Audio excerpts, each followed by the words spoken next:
raised this question over 10 years ago.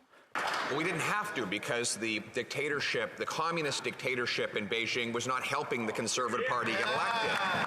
Contrary to that, for 10 years, the communist dictatorship in Beijing has been helping the Prime Minister. They gave $200,000 in donations to the Trudeau Foundation. They interfered in 2 successive elections to help the Liberals win, and the Prime Minister knew about it after numerous briefings to that effect. He's done absolutely nothing to stop it because he benefits from it. Will he finally allow a public and truly independent investigation of it? Thank you. The Honourable Minister of Intergovernmental Affairs.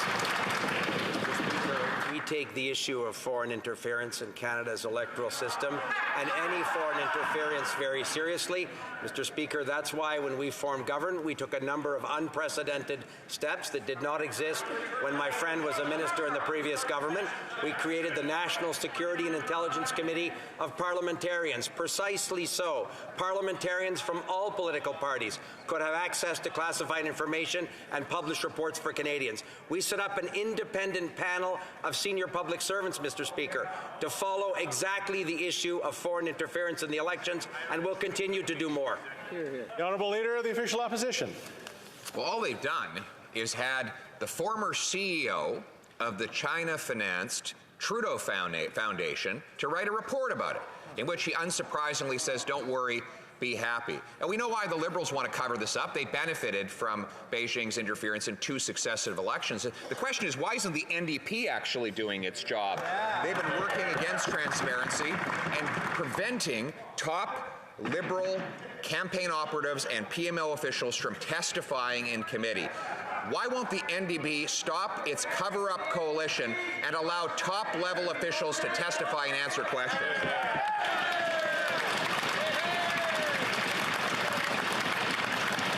The Honourable Minister of Intergovernmental Affairs.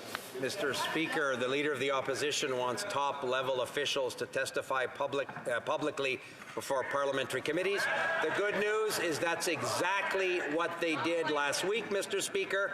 The heads of our intelligence agencies, the Deputy Minister of Foreign Affairs, the National Security and Intelligence Advisor to the Prime Minister. I know my friend will be very excited to know that I'm going to the Procedures Committee myself on Thursday and be happy to answer any questions, Mr. Speaker. From the beginning, we have said that we take this issue very seriously. We've put in place unprecedented steps to deal with foreign interference, and will continue to do more.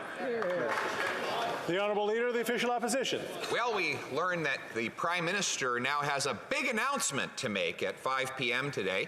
This after 10 years of having known that Beijing was interfering to support him with donations to the Trudeau Foundation and help in numerous federal election campaigns. Now he's announcing something. And we know that he's probably going to try to sweep this under the rug by naming a Liberal establishment insider to have a secretive process that will never bring about the truth. What we don't know for sure is whether the NDP is once again going to be a co-conspirator in making that happen. Will we have a final and clear public investigation so Canadians know the truth? The Honourable Minister of Intergovernmental Affairs. Mr. Speaker, the Leader of the Opposition was Minister responsible for democratic reform in the previous Conservative government. In 2013, CSIS identified foreign interference as a challenge in the electoral context.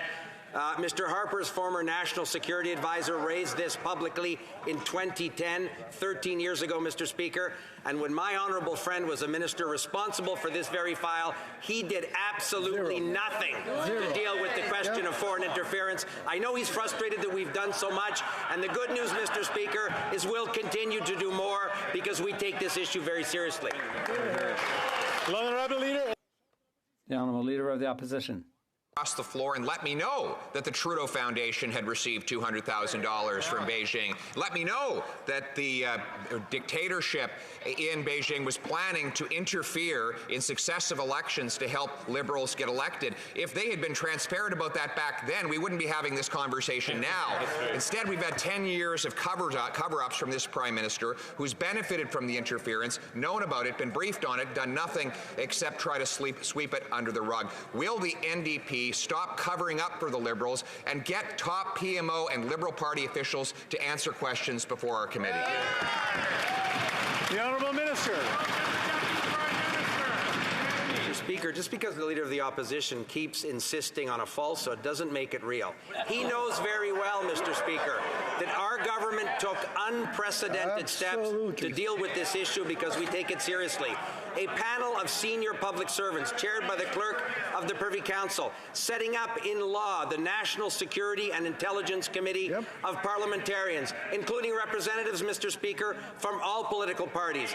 We have taken this issue seriously. We have made senior officials available at parliamentary committees, and will continue to do everything we can to strengthen Canadian democratic institutions. L'honorable député de la